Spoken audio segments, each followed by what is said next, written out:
Advice for older consumers about credit cards. Credit card debt can cause tremendous financial problems for older adults. Credit card companies are a leading cause of consumer bankruptcy filings. Contrary to popular myth, huge credit card bills are not mostly due to irresponsible overspending. Many consumers resort to credit cards to meet pressing financial needs or due to an emergency. Others find themselves hopelessly in credit card debt due to snowballing finance charges, late fees, and other high fees. Today, we'll talk about some tips on how to use credit card wisely. Because of abuses by credit card companies in the 90s and 2000s, Congress passed a law in 2009 called the Credit Card Accountability, Responsibility, and Disclosures Act, the Credit Card Act. This act bans some, but not all, of the worst abuses by credit card companies. Here are some suggestions to keep in mind when reviewing credit card offers. 1. Avoid accepting too many offers. There is rarely a good reason to carry more than one or two credit cards. Consumers should be very selective. Too much credit can lead to bad decisions and unmanageable debts. Opening too many credit card accounts can also lower your credit score. 2. Be aware of subprime credit cards. Instead of turning down consumers with bad credit, some lenders will offer them subprime credit cards.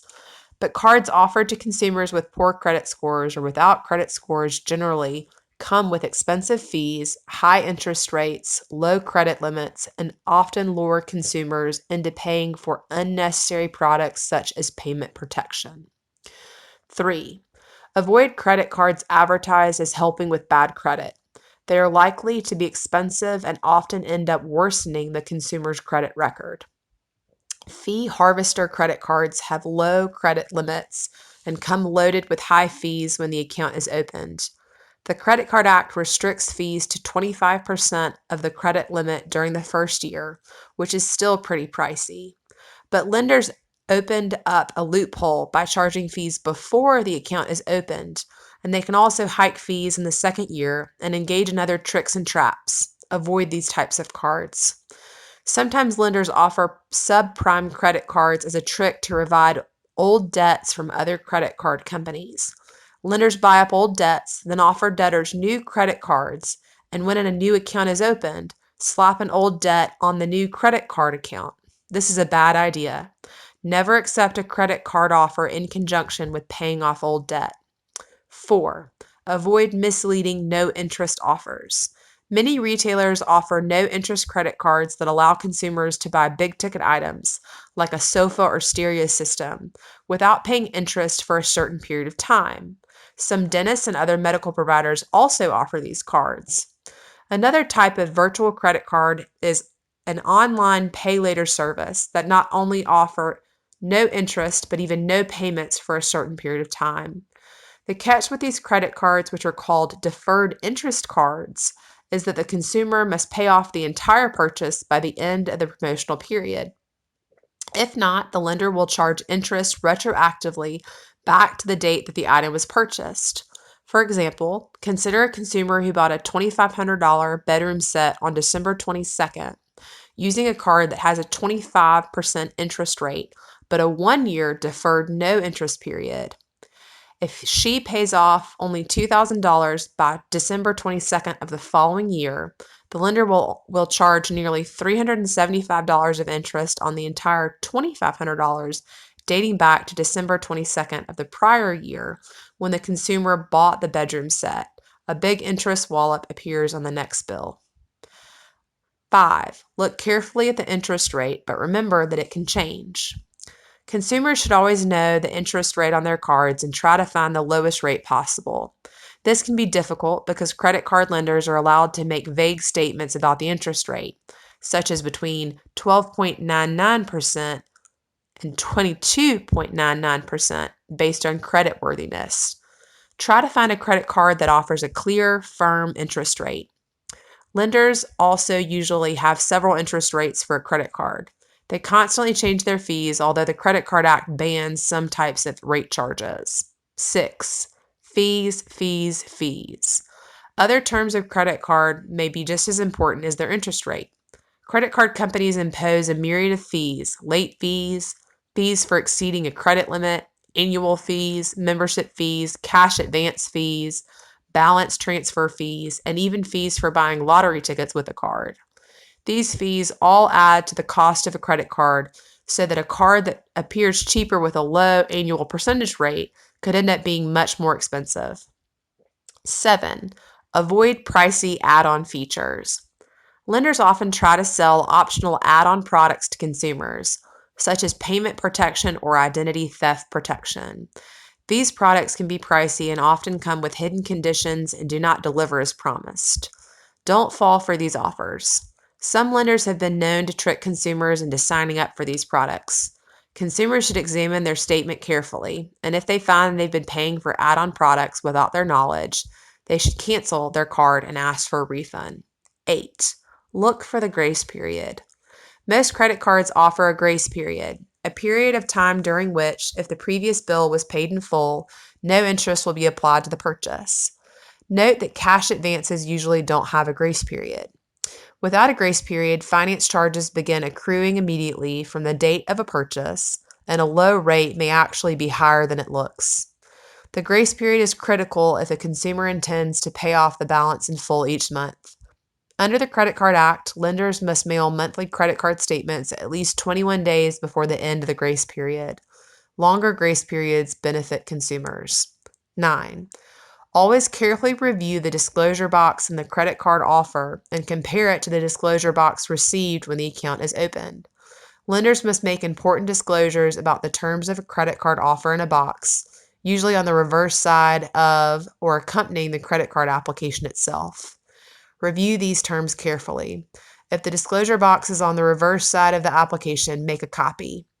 When the credit card is sent out, it will come with another disclosure box. It's important to review this box and compare it to the original disclosure. Make sure the terms of the offer, especially the annual percentage rate, hasn't changed. It's also important to read the credit card contract itself, which also comes with the card. If any terms are unclear, call the lender for an explanation.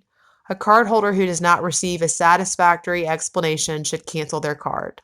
If a consumer does not like the terms of a credit card, cancel it. There's no reason to keep a card if the consumer doesn't like the terms. The Credit Card Act gives a cardholder the right to reject changes in terms and instead close an account. Of course, if the card has been used, the holder will still need to pay off the outstanding balance. How does the Credit Card Act protect consumers? The Credit Card Act of 2009 protects consumers against some of the worst abuses by credit card lenders. The most important protections under the Act include: 1. Protections against the rate increases for existing balances. The Credit Card Act prohibits credit card lenders from increasing the interest rate that applies to an existing balance on a credit card, a practice known as a retroactive rate increase. 2. Protections against rate increases for future transactions. Lenders can raise interest rates for future purchases or transactions, but there are certain limitations. Notice: lenders must give written notice before increasing a rate. The increased rate will apply to purchases or transactions that are made 14 days after the notice is sent out. In addition, lenders must wait 45 days from sending the notice before it takes effect.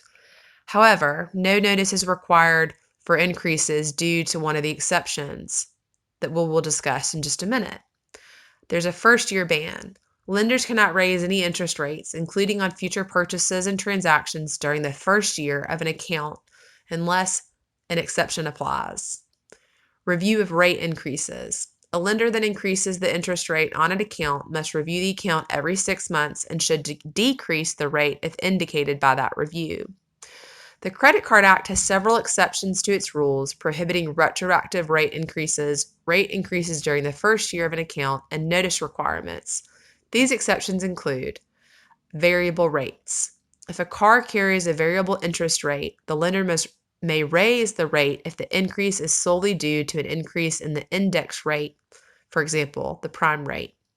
Teaser rates. A lender may raise the rate after the expiration of a teaser rate, but only to the post-teaser rate previously disclosed. Also, teaser rates must last a minimum of 6 months. 60 days late. A lender may raise a rate retroactively if the cardholder fails to make a required minimum payment within 60 days after the due date. Even then, the holder may get the old rate reinstated by making minimum payments on time for the next 6 months. 4. Minimum payment protections. When the prohibition against a retroactive rate increase applies, the Credit Card Act limits how much the lender may increase the required minimum payment. The lender may use the existing minimum payment terms or give the consumer 5 years to pay off the outstanding balance at the old rate, or increase the minimum payment to double the principal portion of the payment. 5. Limits on penalty fees. The Credit Card Act imposes limits on penalty fees, such as late payment and over-the-limit fees. Reasonable and proportional penalty fees. A penalty fee must be reasonable and proportional. Generally, this means $26 for the first violation and $37 for any subsequent violations in the following 6 months. Over-the-limit opt-in. No over-the-limit fees may be charged unless the consumer has agreed that the lender may approve transactions that will exceed the credit limit. Limitations on number of over-the-limit fees. Lenders may charge only one over-the-limit fee per billing cycle. In addition, lenders may only charge the fee in the next 2 billing cycles unless the consumer uses the card again or goes below the limit and then exceeds it again. 6. Payment allocation. Any amount paid above the minimum payment must be applied to the balance with the highest interest rate, except in the last 2 months before a deferred interest plan expires. Deferred interest plans are the misleading no-interest credit cards, as we have already discussed. 7. Prohibits unreasonable due date practices. In the past, lenders often used tactics to trip consumers into paying late so that the lender would impose a late payment fee or penalty rate. The Credit Card Act prohibits these tactics by prohibiting credit card lenders from setting payment cutoff times earlier than 5 p.m. local time at the location where the payment is due, requiring payment due dates to be on the same day each month. If the due date falls on a day when mail is not delivered to the lender, such as a weekend or holiday, requiring a payment received on the next business day to be considered timely. Requiring lenders to mail credit card statements at least 21 days before the due date or the end of the grace period. 8. The Act prohibits charging for payments unless a live representative is involved. Consumers sometimes will want to pay online or by phone for convenience or to avoid missing a payment due date and incurring finance charges. The Credit Card Act prohibits imposing a fee for paying online or over the phone, except in cases where a consumer requires the help of a live customer representative.